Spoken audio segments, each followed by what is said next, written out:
Sac, तो बच्चा uterus में रहता है, उसके अंदर भी एगो झिल्ली रहता है, उस झिल्ली को क्या कहते हैं, इमियोटिक सैक।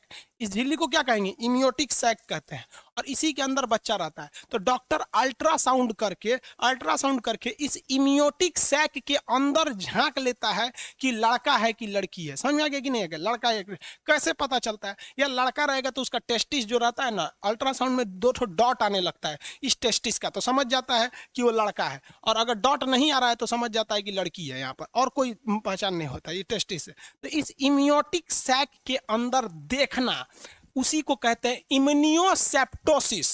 क्या कहते हैं, इम्यूनियोसेप्टोसिस। तो इम्यूनियोसेप्टोसिस वह घटना है जब डॉक्टरवा अल्ट्रासाउंड के माध्यम से इस इम्यूनियोटिक सैक के अंदर फोटो देख लेता है कि लड़का है कि लड़की, तो इसी को कहते हैं इम्यूनियोसेप्टोसिस। मेंस्ट्रुएशन साइकिल शॉर्टकट में समझा देते हैं। देखिए भैया, ये एक ओवरी है, कि ये ओवरी है। ओवरी में जो ओवम बनता है, ना, एक मंथ इधर बनेगा तो अगले मंथ इधर बनेगा। तो ओवरी में जो ओवम होता है वो वेट करता है कि स्पर्म यहाँ आ रहा है कि नहीं आ रहा है। ये 13 से 14 साल पे ओवरी में ओवम बनना चालू हो जाता है। मान लीजिए यहाँ पे ओवम बना और यहाँ से स्पर्म आके निषेचन कर लिया, तो जैसे निषेचन करता है तो यहाँ बच्चा जन्म ले लेता है, तो ये ओवरी से ओवम बनना बंद हो जाता है और मेंस्ट्रुएशन साइकिल रुक जाती है। तो जब कभी किसी महिला का मेंस्ट्रुएशन साइकिल चालू था और रुक गया तो समझ जाइएगा कि वो प्रेग्नेंट हो गई है। समझ में आ गया कि नहीं आएगा। दूसरा देखिए, ये मेंस्ट्रुएशन साइकिल मान लीजिए जनवरी में इधर बना तो फरवरी में इधर बनेगा। समझ में आ रहा है कि नहीं आएगा। ये 30 दिन पे नहीं होता, 28 दिन की सर्किल होती है यहाँ पर।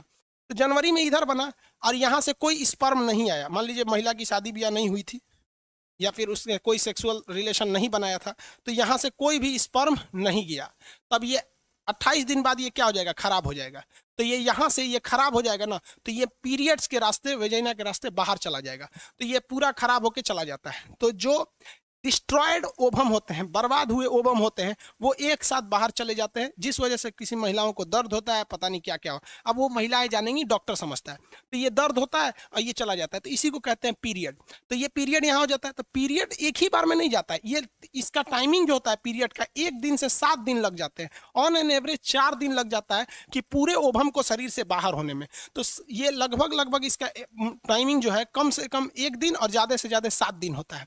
तो ये इधर चलाएगा, उसके बाद ये धीरे धीरे बनना चालू होगा। धीरे धीरे क्या होगा, बनना चालू होगा। तो ध्यान दीजिए, सेफ पीरियड किसे कहा जाता है। मेंस्ट्रुएशन साइकिल जो होता है पीरियड, तो पीरियड आने के 1 हफ्ता पहले, मान लीजिए किसी महिला का पीरियड 10 तारीख को आने, अब तारीख से क्या मतलब है, किसी का पीरियड आने वाला है, तो पीरियड आने के 1 हफ्ता पहले ये वाला सारा चीज खराब हो गया है।